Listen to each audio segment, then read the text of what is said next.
Just asked what's the worst part of the swim. For me, the worst part was all the bloody jellyfish. I got stung and I just kept on seeing jellyfish. And I'm a massive girl when it comes to jellyfish. And I was like, ugh, ugh, every time I saw one, and I reckon I saw 500 of them. So that's probably the worst bit for me. Yeah, just on jellyfish, weirdly I didn't see a single jellyfish throughout the whole channel, which is I don't know, I mean apparently they were going past me, but I just didn't see one. I did get stung on my foot, but I didn't see it come or go. So that wasn't a problem. For me, the worst thing about the channel was the sun going down and me realising that I was very late and I was still in the shipping lane, very confused as to where I was. Yeah, I don't know how you cope with that. I really wanted to get there in daylight. Will Murta, how does it compare to the practice swim in Mallorca?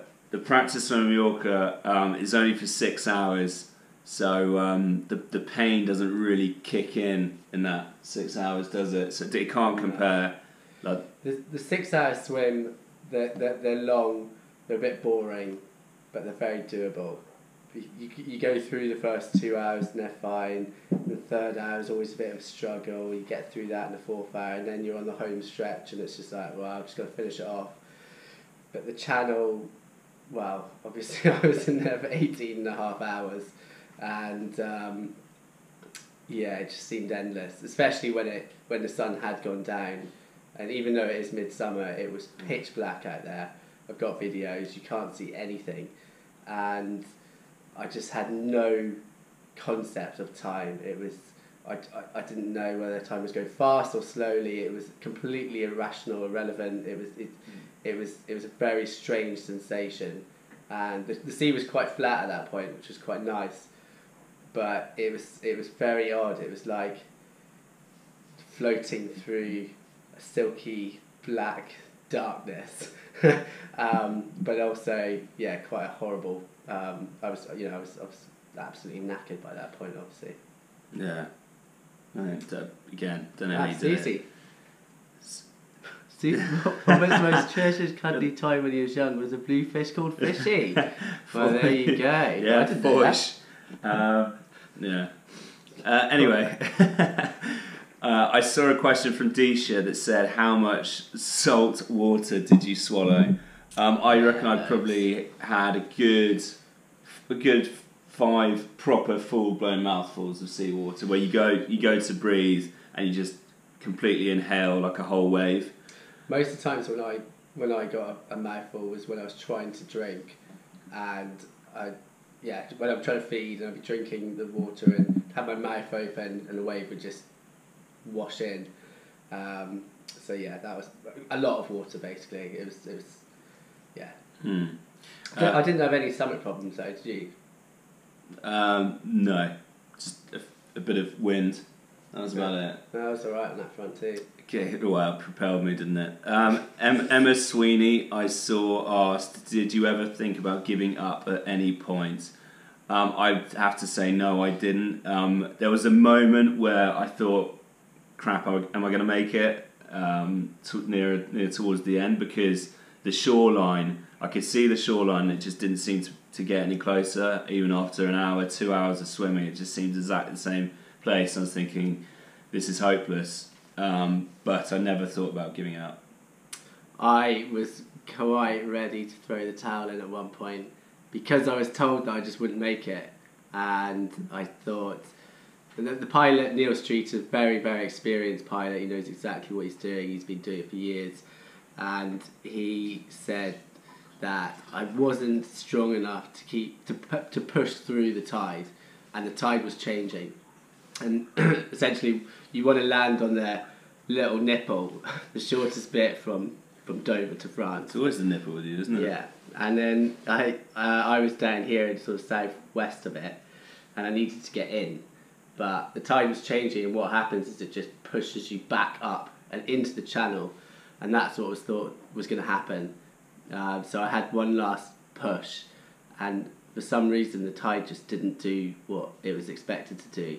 So I was very lucky, and Neil said he'd never seen that before. The flood tide, it just didn't come, which is just very odd. So I was just extremely lucky actually to make it across. Can I go back? Oh yeah, we can go back on that. Stu, how did you stop to eat? So, like every half hour, I ate. I think you ate every half hour. Yeah. And what happens is your crew tell you that it's time to eat, and they throw like a bit of rope down, and on the end of a rope is a little bottle with some liquid in, which is just a powdered carb loader, and you add liquid, add water, and it's body temperature, so it's warm water, and you just down that, and that's got about 500 calories in, maybe more, every feed, and sometimes you get a bit of a banana or some chocolate or something, some jelly babies. Yeah, exactly. Same sort of thing for me. You gave up on solid food. I gave up on solids because you can't like swallow it. You're just chewing, and it's just like, oh, I can't get it down. And then you try and start swimming, and you got like food in your mouth, eating, and then you can't breathe, and then you're sort of swallowing seawater, and you got some chewy bits of whatever banana in your mouth, and it gets pretty minging. And then you start kind of gagging on it, and you almost sort of throw up in your mouth. Yeah, then you just end up spitting it out, and you're like, not worth it. But I did actually eat solids on every single feed because I quite like, the liquid stuff is the pure energy. The solids is more the treat that keeps you happy. So I quite enjoyed my bananas. Tinned peaches are amazing. They just refresh the palate because your mouth being in the water for that long just goes really minging. The salt water swells your tongue up, your gums go all manky. So yeah, the peaches are really nice. Yeah. Recommend. Okay, it's Whirly 15. Hi guys, great effort. I am your mum's personal trainer. Yeah. Really? Is that my mum or your mum? I don't know. I guess it's my mum. I'm amazed that she's actually doing that. What kind of training did you throw? We probably haven't done enough training for the row. We spent quite a lot of time on the old Concept 2 rowing machine, but it's completely different, isn't it? Yeah, exactly. We've been out on the boat not as many times as we would have liked to, because we just didn't have access to it and we didn't have time. We had to spend our weekends swimming because to swim the channel you need to put the hours in. You just can't avoid that. So in all honesty, we haven't done much, and there is an argument for there's not much point in doing a load of rowing training and building up loads of rowing muscles because we're going to spend the next 30 days cycling on a bike, and a lot of that work will be lost by the time we get up there. So we know that we've got the right technique, which rowing is not that difficult, and once we get out, you just build those muscles. So kind of doing it on the fly a little bit, to be honest. Yeah, it's almost more important just getting used to living on the boat than the actual rowing training, because that is quite interesting. It's such a small space, and we're obviously going to be doing everything side by side and just working out like living arrangements without standing on top of each other and getting too pissed off with each other. But yeah. Rob, do the smolder. I don't. No. Good. What is the top Tash? Hi Tash. What is the top tip you give to someone wanting to swim the channel? My top tip: if they want to swim the channel, just train really, really hard. But if they were about to swim the channel, what I would say is definitely don't look forward to France, because it's an optical illusion. I'm telling you, you think you're really close and you're not. You're miles away. So, and I was still probably 4 hours away, and I thought I was 20 minutes away. So I gunned it as hard as I could for the next 30 minutes, thinking I'm gonna land soon, and then I wasted so much energy. That probably did you good though, actually. Probably got me through a nasty shipping loan or something. But yeah, I mean I definitely agree with what Rob said there about looking forward. Even right at the end, where it was dark, but they had their torch on land. It looked like it was about 10 meters away, and I'd go down, swim, do like 10 strokes, look up, and it'd be same distance away, and I honestly thought it was a joke. I was like talking to my crew, Chris and John, who were, one was in the kayak, one was in swimming next to me. It's like, what is going on? I can't make it. Like, it's just an optical illusion. You're nearly there. Just keep going. Yeah, so eventually made it. Cool. So we got. Oh God, sorry, what we've done there. Reese online, all right, Reese. But yeah, sorry. Just one top tip for swimming the channel. I mean, we did it in wetsuits. If you're going to do it without a wetsuit, then acclimatization is absolutely key. It's the main reason that people fail is hypothermia, I think, statistically. So just immersing yourselves in cold water for long periods of time is going to help. But if you want to do that, I don't know. I don't. Did you get any cramps? There's Bilko, pork chop, right, mate. Did you get any cramps or indigestion? I didn't get indigestion, but I got cramp. I get really bad cramp in the hip flexor. My left hip flexor it was really stupid. I forgot to stretch it out before I got in, and pretty much straight within 2 hours, I felt it starting to seize up. When it gets cold, it just seizes up, and it's not the end of the world. It's just a bit stiff. But yeah, it's something you can deal with. One tip that I was told was to have a bit of tonic water, flat tonic water, in hot water, and so I had some of that on board. I hadn't tried this out, which you're not meant to do. You're obviously meant to try everything out before you do it. So someone gave that to me, and I had a sip, and I was nearly sick. It was disgusting. Yeah, tonic's rank. Spat it out. No, gin. Right. Oh wait, your mum's online.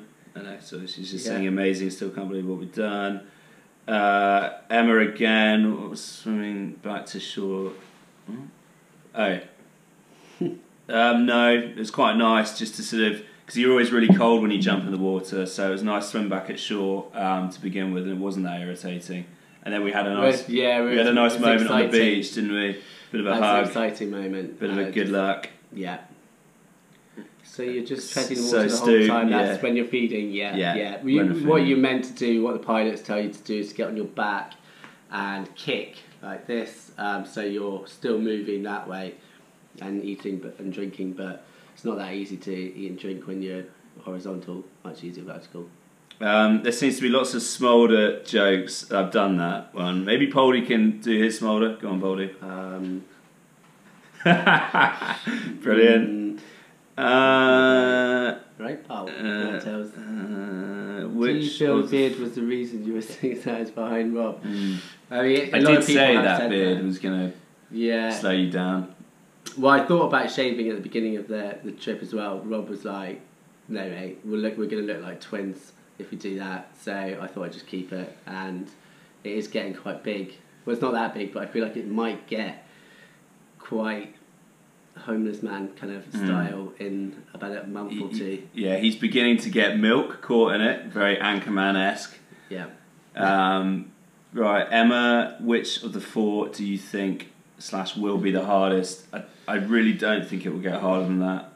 Physically and mentally, yes, there could be horrible moments on the boat. Yeah, if there's a storm or something, it could be scary, frightening, but in terms of being physically exhausted and struggling to go on, I think that's hopefully as hard as it's going to get. But we do have the Baltic swim coming up, which... No, right, you're announcing that live. I don't know. So, yeah, it looks like we're going to have to swim the Baltic. We were hoping to kayak it, but turns out no one will give us a kayak. Yeah. So, yeah, we're going to have to do a pretty ferocious swim out in the Baltic, which distance-wise is just over half the channel, but not necessarily half as easy, I don't think, because the currents are crazy out there. Yeah, we're describing it as if the channel's the Everest of open water swimming, then the Baltic is the K2. Yeah, the real swimmers swim. Yeah, great analogy. So we got that to look forward to in about 10 days. So hopefully our bodies will recover for that. John O'Toole, good to see you. I haven't heard from you in a few years. Bestie, alright. Phil, okay, well done. Blah blah blah. How wrinkled are your hands? Yeah, pretty wrinkled. I think our whole bodies are really dry. It was dark. I couldn't really see anything. It wasn't top of my concerns, I have to say. Did you get football updates, Tilly? Yes, I did ask for them from my crew. So I think I realised it was just after 1 o'clock, so I knew they kicked off. And actually I saw someone in my team celebrate the first goal. And then Holly looked at me and went 1-0, so I knew that. And then next time when I came into feed, it was 5-0. And I just thought that was a joke. Yeah. But I thought they were just trying to spur me on. But it worked. So that was good. Is it coming home? Yeah, it's coming home. Definitely. This is the year.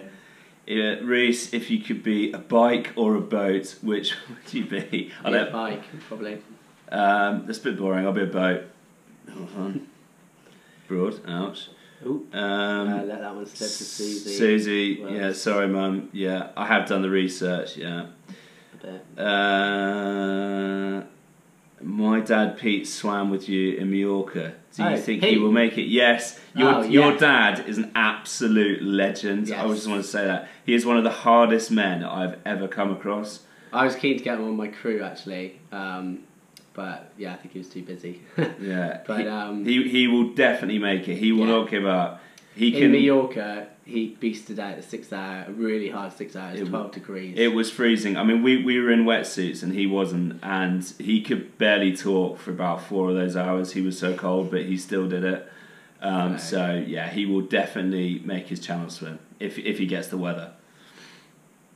Why did Holly keep asking if you'd had a pee? Is that an important part of the process? Yeah, so if you don't have a pee, I don't know the science, but apparently it can get really dangerous if you're holding it in, do you know? Something to do with the kidneys. Something to do, yeah, you can get kidneys and liver failure. And I have a bit of a problem. It's not stage fright, I don't have a problem like that. But I have a bit of a problem when I'm swimming with my high legs, when I'm kicking, that I can't pee at the same time, so I have to stop kicking and my legs sink a bit, and I go obviously a bit slower, and that's when I have to get it out. But Poldy has got a very weak bladder, and he just I've got very efficient the whole time actually, and I do pee a lot. As soon as I'm in the water, it just comes out. It's great because obviously when you're in a wetsuit, it just turns it into a hot water bottle, and that might sound a bit gross, but it's actually really nice. Oh, it's amazing. When it comes, it's amazing, but it might come every few hours for me. For me. Peter Blair, good to have you on board. Katie Dalrymple. What did you think about to keep your mind occupied for so long? Yeah, we were talking about this because normally you can try to drift off and think about different things, and it's you can I don't know think about all sorts of things, but for both of us on the channel, I couldn't think of anything. I literally just couldn't. I just had to, all I could think about was swimming and how I feel and what I need to do, and that was it. I couldn't drift away. I couldn't, dream or I don't know anything. I was very present, and obviously that did not make it easier. Yeah, same for me. Not normally I have a strategy, as people who know me know I love sport, and what I do is I go through my dream teams for every sport, like Liverpool best 11, current world cricket best 11, and all that sort of stuff, and that keeps my mind really occupied. But I could barely squeeze out a World Cup 11.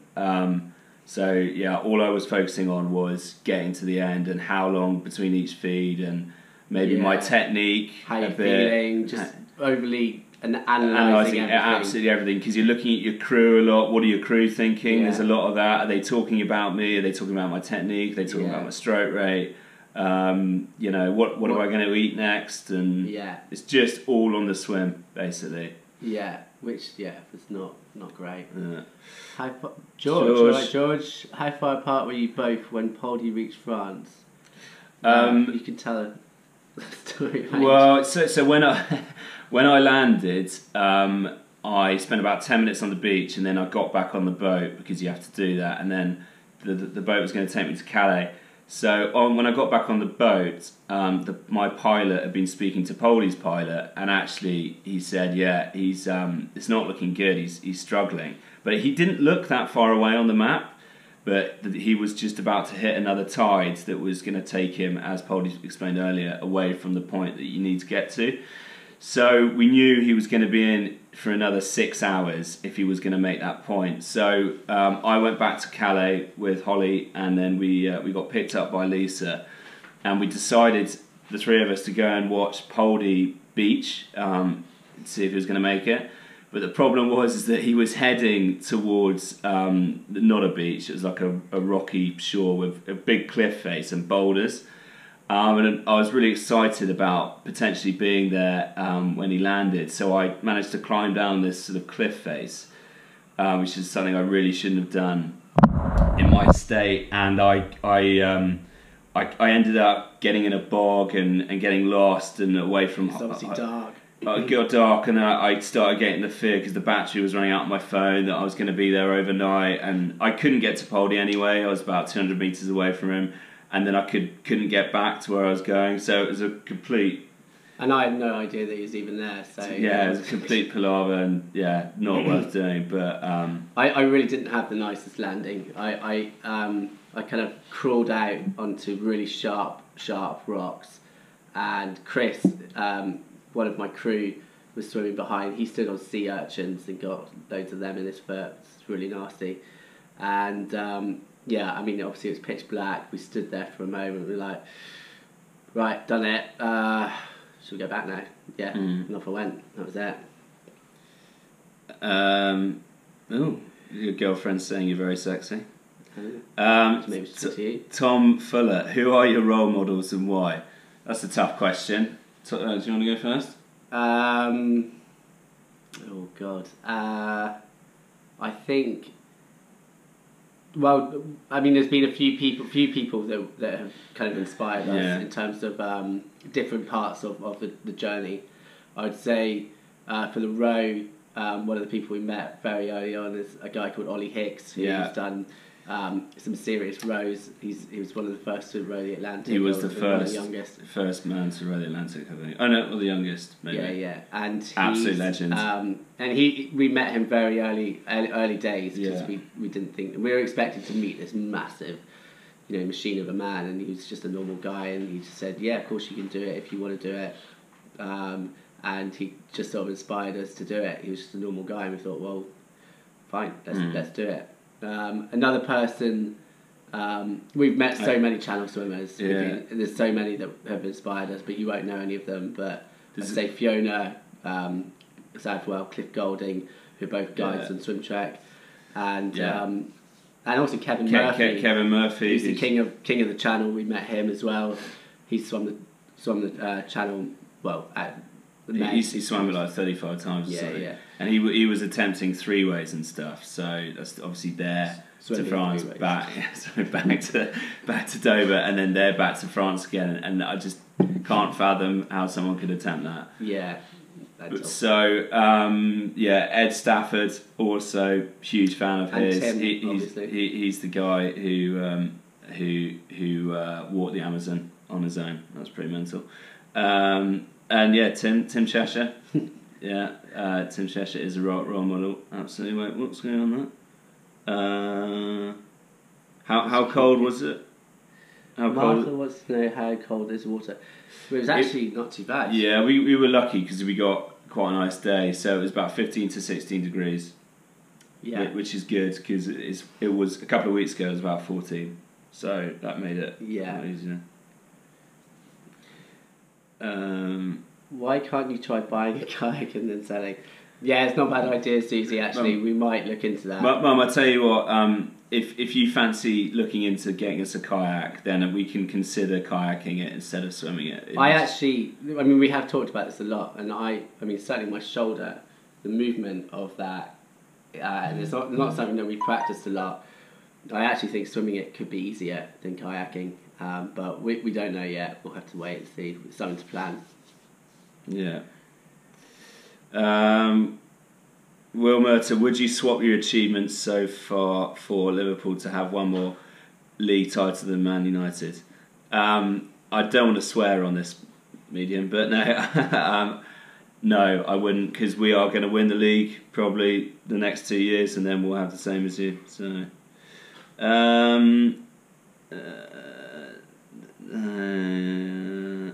What would be the most difficult part of the challenge?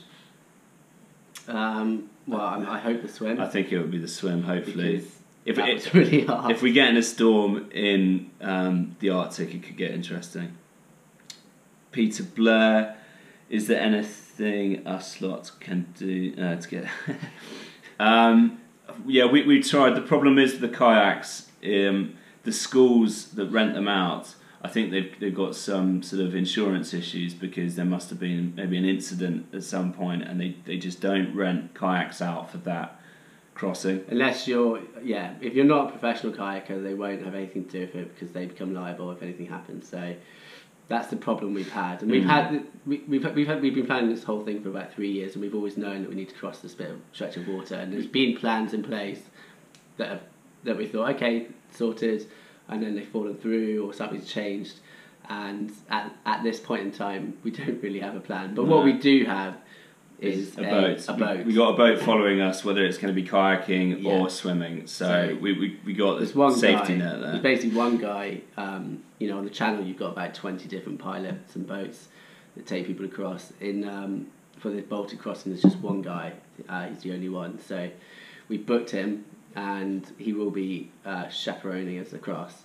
But we don't know whether we'll be kayaking next to him or swimming. No. And if we do swim, it'd be one at a time. So I'd be supporting Rob, and then we go back down, and then Rob would support me. Yeah. Or vice versa. Hi Laura, Chris, happy birthday, Chris Bosbury. Happy birthday. Hi Carlos, who was in the Jack Petchy ceremony. Cool. Well done. Were you sick when you arrived? I wasn't sick, no.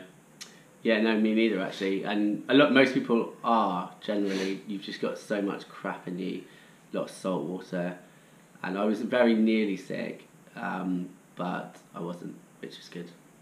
Yeah, Tash about the kayak. No, yeah. This is the next exciting part of the trip. What did you treat yourself to since you finished the swim? Good question. Not that much. We shared a bottle of wine yesterday. I could only manage 2 sips. My throat was wrecking after the swim. I couldn't really swallow. So and our mouths have been a bit. Red wine's not what you want. No, it's almost a bit acidic, isn't it? We haven't treated ourselves much to many things. We've been eating a lot of food basically. A lot of stuff. A lot of crap really. Yeah. Hi Penny Lacey. Till, how are you feeling about the Devil's Dance Floor now, chaps? Can't wait to dance on the. I can wait because I'm really looking forward. We're both really looking forward to the cycling aspect, which should be relatively, not easy, but easier than what we've just done. So we want to enjoy that, and then we can start thinking about that Devil's Dance Floor. Yeah, exactly. I think definitely enjoy the cycle. It's the fun part of the trip, really. Yeah. Hi Kyla. Hi Rich. Hi Andy. No, I've done the smolder. We're not having that one again. How are these suntans on your faces going? Can you see that? I don't know if you can see that. Polly's got a better one. I've still got a bit of a cap going. Yeah. Claire. The hands as well. Yeah, brilliant. My dad said you have some good jokes. Can you tell us some? No, that's not for this time. Maybe the late night viewing. Can you see much underwater? Not really. No, you can't see anything. It's really murky. You can see jellyfish because that's all I saw. I didn't see one fish. I just saw jellyfish. Yeah, when the sun's out and it's shining and it's high and it's shining right down on the water, you can see a couple of meters, I'd say, but it's just murk. There's loads of like bits in there. I don't know what it is, but it's bitty, I guess. And it's like some silt, isn't it? I don't know what it is. And yeah, I mean, normally the jellyfish, they just come out of nowhere like a alien. Oh, they're horrible. They're pretty scary, but hit you in the head, and sometimes you bosh the top of them with your hand. Is Reese still your rowing yes, backup? Reese guy? is. Absolutely. Reese. Well, we've got 2 then. No, Reese's are a joke one because I don't think he does much training. But our real one is Nick Moore, who's currently in his south of France training camp, getting gunned. So hopefully he won't be called upon. Hells Bells. Did you get close to ships? Not that close. I really liked it when those big ferries were coming across. It's quite fun. Not too close, really. They probably couldn't see us. No. There's so many, actually. It's really busy out there. And the second shipping lane, because it kind of goes down like that, and the tide was bringing us down this way, down the channel, we were in it for so long. I was in it for about 6 hours. And that was causing havoc with my mind, because normally you go across one shipping lane, then you go through the separation zone in the middle, and then you go through the second shipping lane, and then you know you're on your way. And I was just so confused that I was still in the shipping lane for 6 hours. I was like, what is going on here? Like, where am I? And I didn't really ask where I was or anything, really. I just kept on swimming. But I was very disorientated. Yes, Mum, we are taking it. We've sent our wetsuits to Germany so we can swim this thing. Posted them today. Hi, Druzy. Hi, George. Yes, Tills. Yes, Tills. It is Fit Nick. The one and only. Hi, Kate. Tash. If you come to speak at Arabella's school night trip, what will be the lesson you will give to the kids? My lesson will be basically you can do anything if you put your mind to it, because you go for the Jack Petchy line. Yeah. No, but you really can, because let's face it. When we dreamt this thing up, we were smokers and drinkers. We weren't fit. We weren't runners necessarily. I can't cycle. We definitely weren't swimmers, and we weren't rowers. So far we're doing all right. So yeah, you can do it. I think. So it's slightly different for me, because I didn't really, for the swim, if I'm totally honest, I was never sure that I'd be able to do it. There was always a lingering doubt in the mind about whether I trained enough, whether I was fast enough, whether I would get too cold or things would go wrong. So I wouldn't say that if you believe it, you can achieve it type thing. But I do think that you can often surprise yourself and underestimate yourself. And when you go ahead and just go for it, it can sometimes work out very well. Yeah, but you achieved it. Just about. Liz. That's why you don't swim side by side. Well, you're not allowed to, for a start, and secondly, Rob's faster, so it wouldn't really work. Yeah, so that's why. But they don't allow it because we wouldn't have lasted. Even if you're slightly faster or slower, because the currents are playing an effect over such a long distance, you would end up drifting apart, or you'd have to work really hard to get close to each other. But they don't allow it because of safety reasons. Which we didn't when we first looked into this. We didn't know that. We were thinking we'd swim side by side, but we were quickly put to rights. Pork chop. Did you have to drop all the kids? No, thankfully we didn't, because in a wetsuit that would have been difficult. Rob has been fretting about this for about a year or two, and it's basically came to the point that he just accepted that it's going to happen. Well, anyone who knows me knows that I'm reasonably regular, so I had accepted that I was going to have to do it in the wetsuit, and it was going to be grim, but just made sure I had a good sitting before getting out there. Any plans to get you guys on sports relief? I don't know how we would do that. Yeah, can get us on. Get us on, please, Mertz. Yeah, Ollie Crease, hi mate. Izzy, hello. If you think you can, you can. Yeah, absolutely. Next time you think, you should tell John to wear sunscreen. Was he quite burnt? Yeah, he looked pretty brilliant. Hi, Stuart, legend. Yes.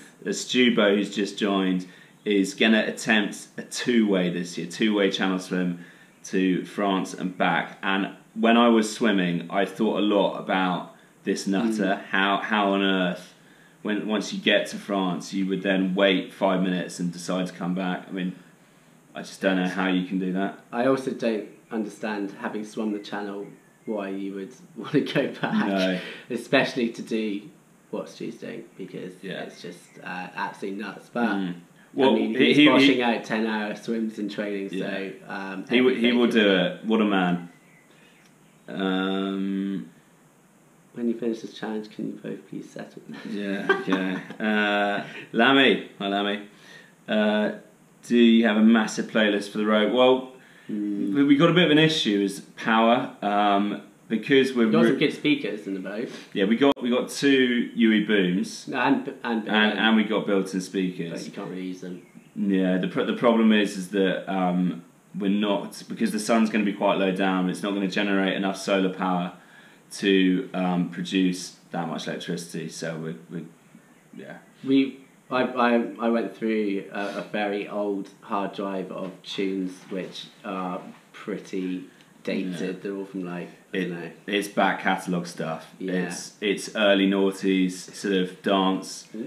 And some classics obviously. So we've got an MP3 player full of those, and we will be rowing and banging them out.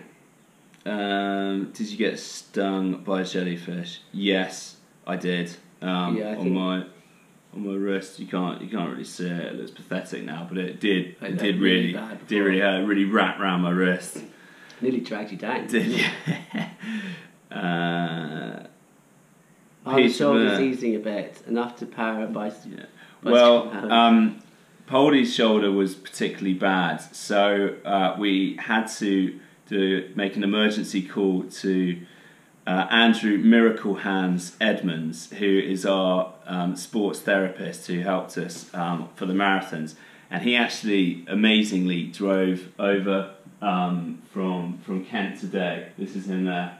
Guys, I did. And he has been doing his magic pretty much all afternoon on us. So without him, we probably wouldn't be getting back on the bikes tomorrow. I don't think. Weirdly, I mean, shoulders obviously hurt a lot. My left shoulder kind of packed in when I still had about 6 hours to go. And I didn't know I had 6 hours to go at that point, but I was swimming. I've seen videos of me swimming, and it's really pathetic. It's like this sort of left gimp arm that doesn't really do anything, and then using the right arm more. And after I got out, I couldn't move it, and last night even I couldn't lift it up. But now I can lift it up. So it's loosening up. It's taken a long time, and it's still very sore and very tender and quite swollen, but it's on the mend. Tash, what's the plan if a polar bear approaches you on the road?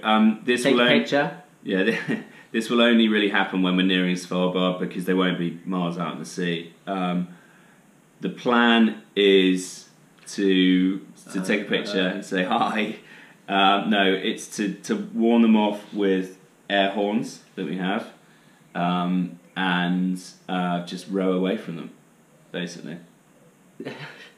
Yeah, most people take a gun on board in case they have an encounter, or if, for example, they're rowing and they get shipwrecked on Svalbard, where bears tend to roam, and you're not legally allowed to be on the island in those areas without a gun. So we had to write a very long letter and fill in about 100 million forms to the governor of Svalbard to get permission, and we persuaded them to not make us take a gun on board, because didn't like the idea of having a gun on board.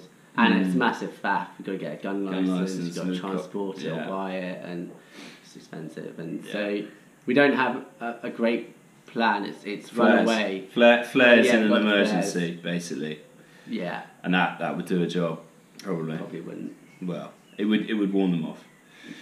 Is it true? Is it true that Poldy couldn't row across the Serpentine? I have heard that rumour. I think that was true, actually. Yeah. Yes, true. Stuart, you've been on a couple of swim trek tours. Can you say which was the best swim trek group ever? Do you want to answer that one? I'd say the latest Yeah. Yes, that was a smashing group. Yeah, great group. Go on, Stu. Would you consider doing it again wearing armbands? That's just a Poldy. Who said that? That's Reg. Yeah, well, no, I probably wouldn't actually. Not very aerodynamic, or whatever the word is. Kilhoman, good to see you there. Good to see George as well. Tilly, sounds like there's plenty of bit and down, yeah. Young guy. Great effort, guys. Maybe a whiskey or two sorted the shoulder out. Yeah. Yes. Well, we will be taking one of the finest bottles of Kilhoman for the boat. Yeah, so it's packed up and it's going to be, the boat's being picked up tomorrow by Peter Scott, Holly's dad. Yeah, thanks, and he's driving it up to Hull, or near there, where it's going to be shipped to Norway. Bottle of whiskey is safely packed in the cabin, and we will be tucking into that as soon as we can, basically. Yeah, well, yeah. Thanks, Ollie. I think that's it. Cool. Thank you very much, guys. Yeah. Yeah, I think that's it. Hope this has been a bit of a success. Any other questions, feel free to message us and we will obviously get back and keep on keep on supporting. Yeah, thanks for all the messages, it's really helped. So thank you for the support. Alright, bye. Cheers, bye End. Good boy.